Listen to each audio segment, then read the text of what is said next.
What is up, wrestling fans? Welcome back to Wrestling Crossroads. We do apologize for this being out a tad late as there were some medical issues going on our side.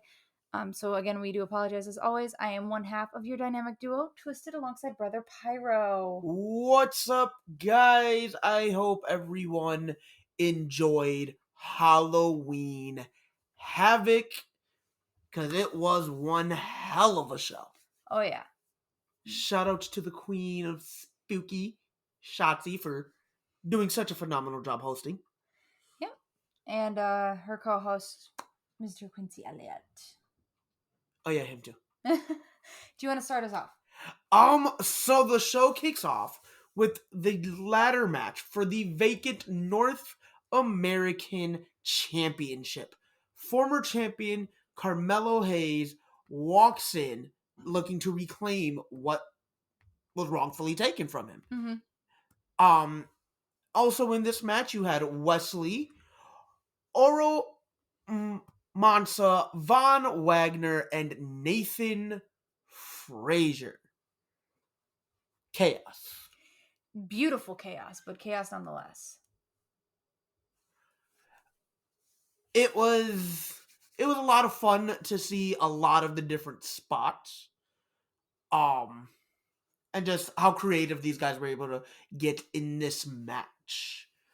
Yes. The involvement of Mr. Rob Stone and at one point Trick Williams also helped really, get people invested. Oh yeah. I think that very small moment and the very small peek into what WWE had done before was actually pretty nice. You know, when they had James Ellsworth come in for Carmella during the first ever Women's Money in the Bank, I think that was a nice little tidbit on their end. I want to point out that he also helped in the second ever Women's Money in the Bank. Yes, he did. Because, the rematch on SmackDown a couple days later. So do you want to take us through who won and kind of the closing moments of this match? Closing moments, again, chaotic to say the least. Bodies were everywhere, ladders were broken. Ultimately, walking out of Halloween Havoc, your new NXT North American Champion, Wesley. Something impressive to add to this young man's resume in NXT, as he is a former two-time NXT Tag Team Champion. Yes. And this just goes to solidify, he's here. He really knows what he's doing.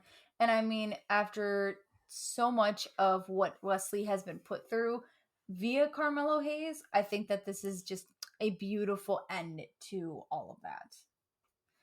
So jumping into the next match, on the kickoff show, we actually got to see these two spin the wheel to determine what their match was going to be. The match we're talking about is Grayson Waller versus Apollo Crews. There were many stipulations that this could have gone. There could have been a weapons match. There could have been, a Ring of Fire match, something like that. And there even could have been just so many different things. It could have been an Extreme Rules. But they ended up with a casket match. And one of the things that they had pointed out was when the last casket match was, which was at the Greatest Royal Rumble, and it was Undertaker versus Rusev, and you actually had said that. Yes, I did. This was also the first casket match in NXT. Mm-hmm. And of the 20 casket matches involved in the WWE in total, this is only the fourth not involving the legendary Hall of Fame Undertaker.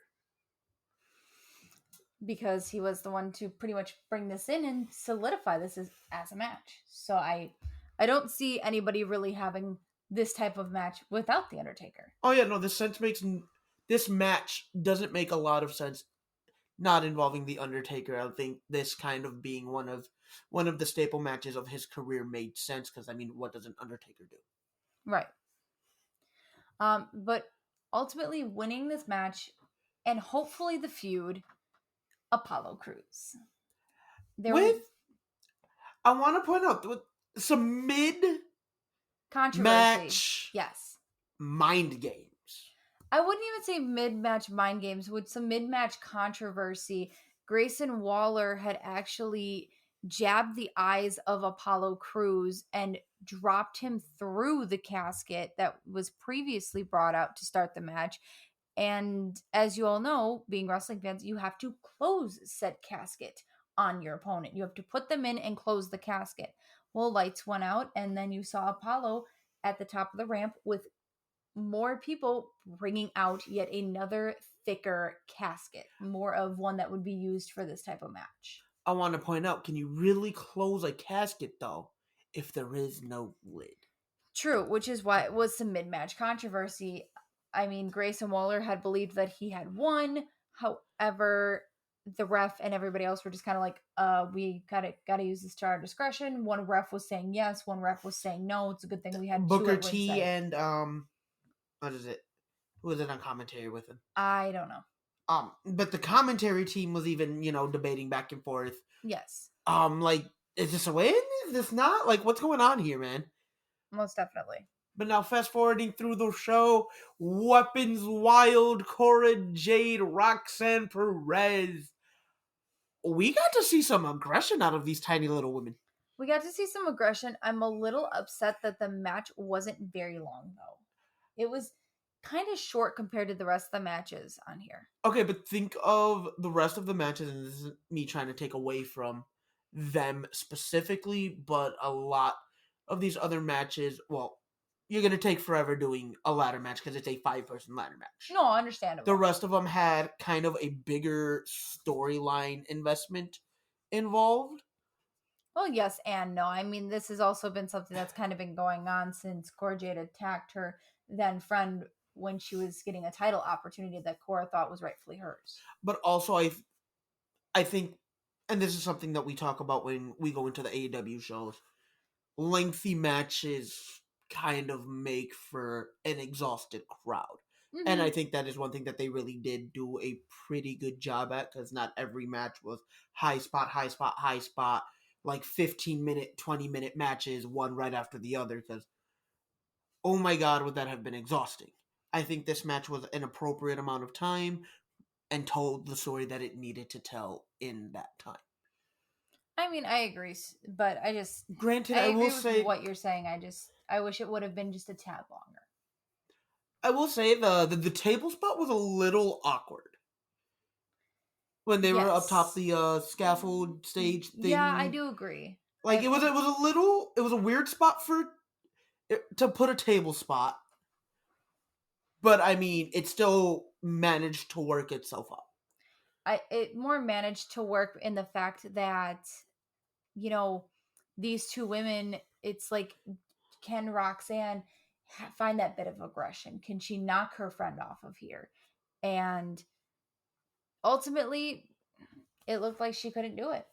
Cora just took her down. That moment of hesitation definitely almost cost her. But I'm really glad to say this. Roxanne Perez did walk out of Halloween Havoc the victor, hopefully putting away this feud and being able to move on to bigger and better things. I guess we'll just have to wait and see, won't we? Oh, yeah. So jumping straight into the next match, we had Julius Creed take on Damon Kemp in an ambulance match. Now, we did forget the stipulation to the part of this match, which was... if Damon Kemp won the ambulance match, Brutus Creed would be out of NXT forever. So that was a pretty big weight on Julius's shoulders. This went from being in the ring to being out in the crowd to being in the back. They went all over this arena. I want to point out that I thought it was going to be over fairly quickly. Like, there were Julius definitely was like right out the gate, just ground pound, beat the hell out of this man. When he threw him in the back of the ambulance so early in the match, I was like, there's no way this is over. Yeah, I know. We were both very confused about that, but it did make for better storytelling, I think. Also, the pumpkins. Oh, yes. Use the pumpkins. Use the pumpkins. It was absolutely beautiful. Well, the fact that he came out making his entrance and just whipping pumpkins at something. I mean, I'm sorry, but as a grown man, if I am getting pelted with flying pumpkins, I'm gonna feel some type of way. I could see that, yeah.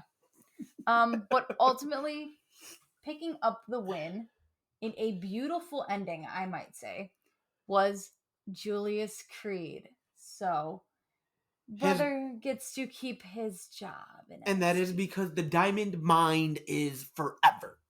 Yes, they even actually took us through the history of the Diamond Mine and from where they started to where they are now in the beginning of the show. Oh yeah, no, it was great. Just being able to go through the original members, being able to go through everybody's accomplishments. Yep, and just kind of see how they formed. Want to take us into the next one? Oh, of course. NXT Women's Championship match: Mandy Rose and Alba Fire. It was great. It did start with a bit of the cinematics, that haunted house. Yes. That Alba the night before was tempting Mandy to come to. Told her, hey, come meet me here tomorrow. So during the kickoff show, Toxic Attraction definitely goes out there. Went out there, got there about midway through the show. Mm-hmm. Showed Toxic Attraction just completely get beat the hell up. Because they got beat the hell up. You would think Alba would walk into the match once they got back to the arena with the advantage, right? Mm-hmm. Well, not so much. Mandy was still able to put up a really good fight, having, been jumped and beaten and battered and bruised.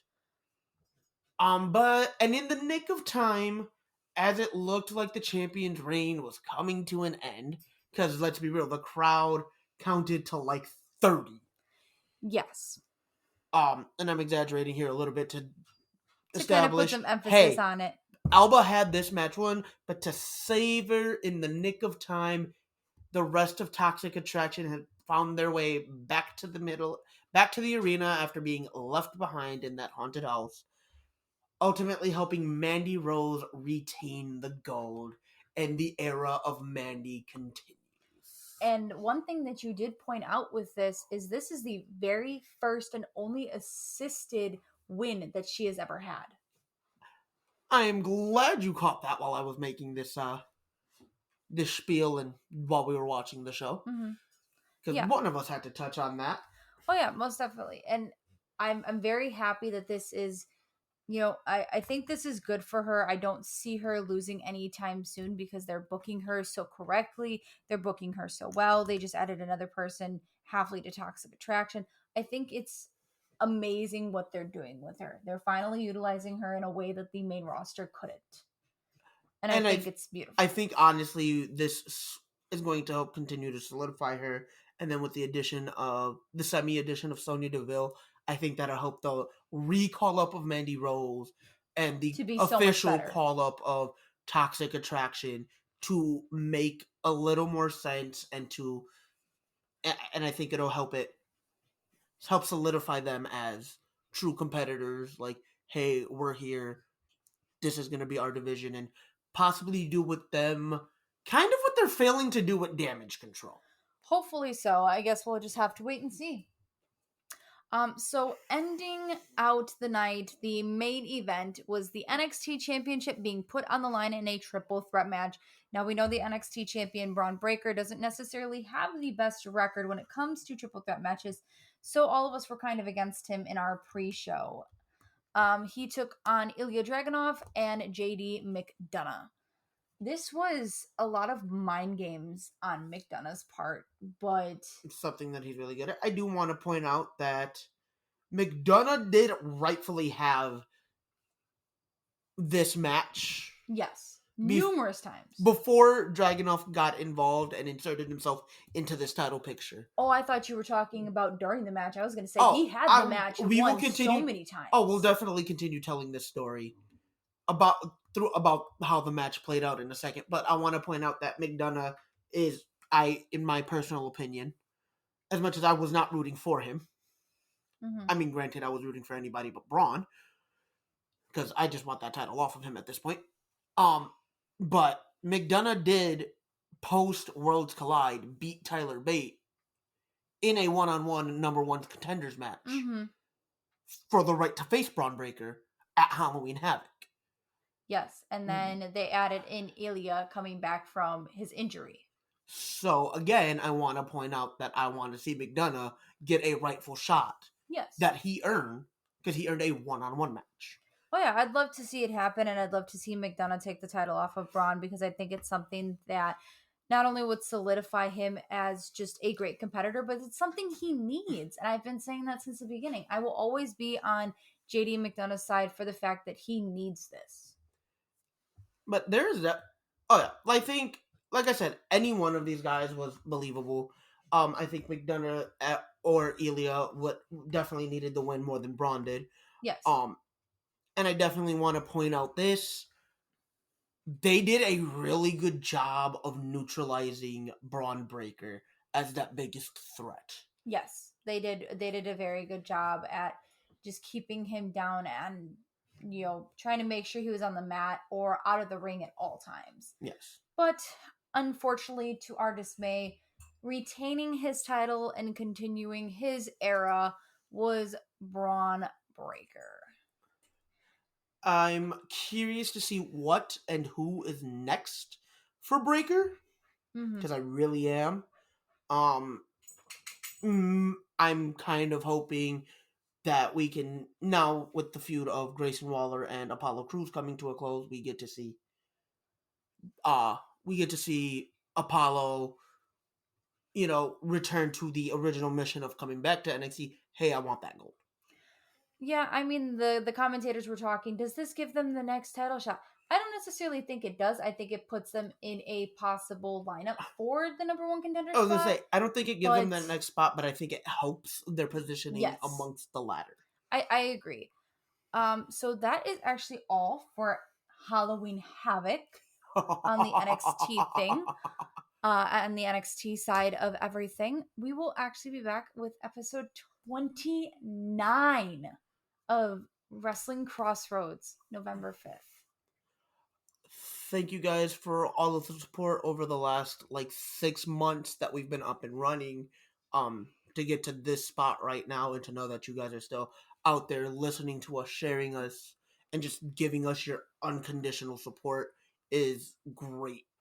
I actually wanted to tell you, I checked our stats today, and talking about the support that we've been getting, we are at 160 downloads total since the 6 months that we have been up and running. Okay, that is huge, and I'm a little upset that I didn't hear about this sooner. Oh, I wanted to see your best reaction when we went live. Last we looked, we were at 143. Oh yeah, we beat our 150.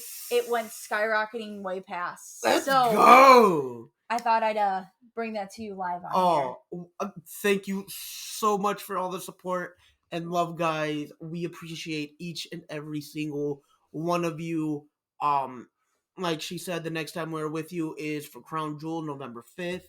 Yep. And as the weeks and and this next month come through, we will definitely be coming at you with our end of the year polls. Yes. Via Twitter, Instagram, what have you. We'll figure out ways to kind of get that out there. We'd love and appreciate it if you guys would also take part in those polls, because we, us being up and running and seeing the support that we're getting from you guys, we'd really love to hear your guys' thoughts and your guys' answers on this. So we will see you guys for November 5th. Laters.